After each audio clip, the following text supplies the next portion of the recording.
I've spent nearly a decade navigating the world of finance and banking, and I've seen firsthand the mistakes people are making day in and day out that are stopping them from becoming rich. So in this video, I wanted to share with you 5 of the most commonly overlooked bad habits and tips on how to break out of them. Number 1, a scarcity mindset. There's this really interesting study done with a group of relatively low achieving students. They were split into 2 groups. The first group was the control group, and that group was asked to together read out loud an article describing how human memory works and then later discuss what they learned. So they learned about long-term, short-term memory using repetition. The second group was taught about a growth mindset. So they read and discussed an article about how learning makes their brain smarter and discussed how they can apply their learnings in their schoolwork. What they found was the second group, who learned about the growth mindset, showed a significant increase in effort and motivation towards their learning compared to the first group. And this increased motivation had a direct correlation to improved performance. So the students tracked the results of maths tests for both of these groups after a year of doing the exercise, and the group that was taught about memory continued to see their grades decline, whereas the group that learned about the growth mindset saw the reverse. Their grades started to improve. It's so easy to blame external things for why we're not good at something. Oh, my teacher wasn't very good at teaching that. I don't have the experience in it.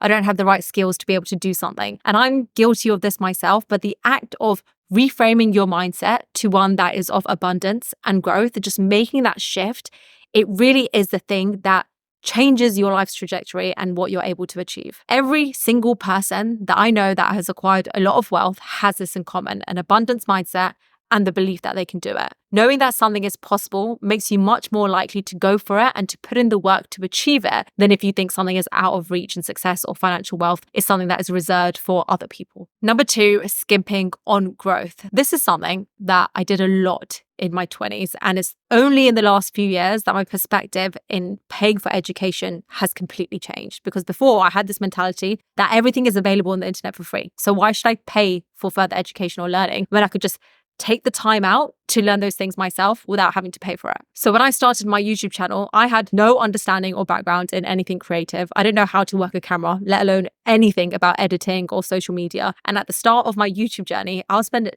days, hours, weeks on end trying to figure out one small thing and how it works. I remember wanting to make the color grading of my videos look a bit sharper and polished, and I watched another YouTube video on how to do it, and I think it was Joshua Mayo's on how he edits his videos, because I love the way his videos look, really high production, and so I just tried to copy it. I could try to copy what he did, not realizing that that video was for people who actually have some sort of basic understanding of how an editing tool works. And so I tried my best, I got it completely wrong, and for weeks my YouTube videos looked like they were recorded in the 80s in a black and white scale, and I couldn't figure out how to fix it. What I should have done was just buy a course that would teach me how to edit from A to Z.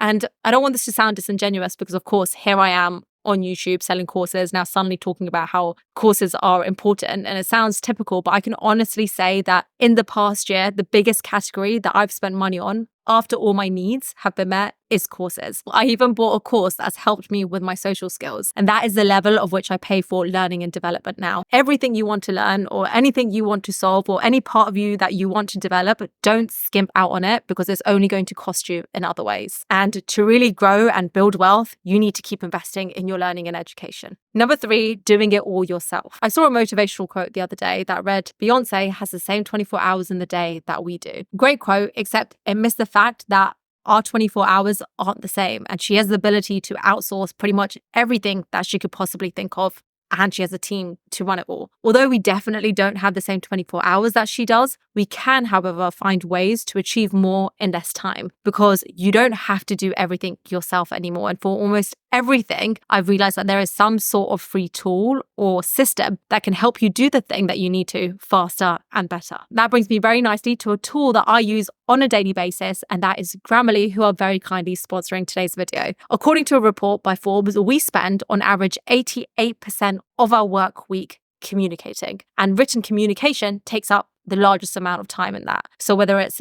writing a persuasive email, writing an important document, preparing a presentation or a pitch. Written communication plays a huge part in every aspect of our working lives. And so the ability to do it well and to do it fast can be an absolute game changer. Grammarly AI is a tool that I use on a daily basis, and it's a writing partner that helps me write better and faster. Unlike any other platform or app that I've come across, the features from Grammarly integrate across everything. It checks my emails as I write them on Gmail, and it can rephrase things to make it sound a certain way. I'm so used to writing as if I still have a fancy banking job, so I love that it can help me tone that down when I need to. Or if I want to make it sound more persuasive, it will help me do that as well while still staying true to my style. It also helps me come up with ideas as I write my scripts. It gives me ideas for captions on my social media posts. Anything that involves writing, it can help with in just one click. The best bit is that all of these features I mentioned are completely free, so you may as well try it out and see for yourself how much more effective this tool makes you. You can get access straight away by signing up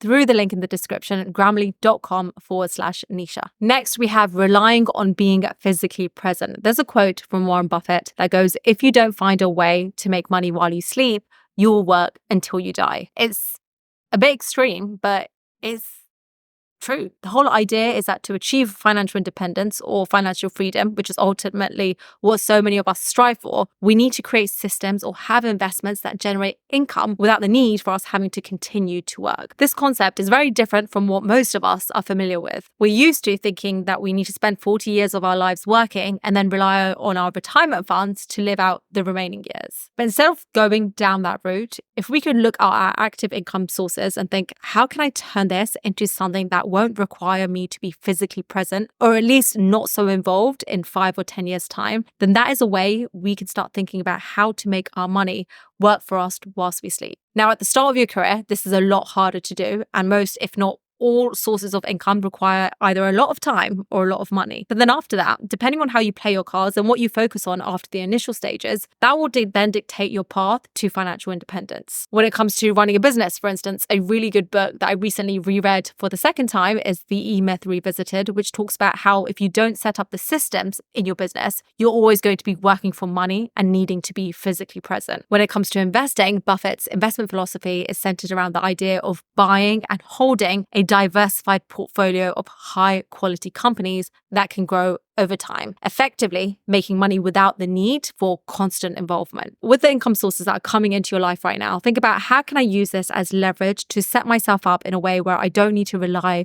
on being physically present to have that income coming in. Number 5, the garden hose theory. Think of your attention and energy like a garden hose. When the nozzle is tightly controlled and directed at a single point, the water flow is really strong and it can effectively nurture the plant it's aimed at over time. That is like focusing your energy on a few selected tasks. It leads to effective results and productive outcomes. But if you start poking holes along the hose to water multiple plants at once, the water pressure drops. The more holes you add, the weaker the stream becomes for each task until eventually there's not enough water pressure to be useful for any of the plants. And that's the equivalent of saying yes to too many commitments. Your energy and attention gets spread too thin and nothing gets the full focus it needs to actually thrive. With so many opportunities at our fingertips, so many new ideas, so many things to try, it's tempting to say yes to everything that comes our way, thinking that if we don't do everything, we're going to miss out. But really, doing this will just slow us down. You don't need to grasp every single opportunity that comes your way. You don't need to try 100 things all at once in the hope that one of them picks up. It's a lot more important to have specific strategic focus. So those are 5 things that you need to stop doing to become rich this year. Thanks for watching. If you enjoyed these videos, you'll enjoy this video over here on 6 habits that made me 6 figures by 24. Thanks for watching and see you there.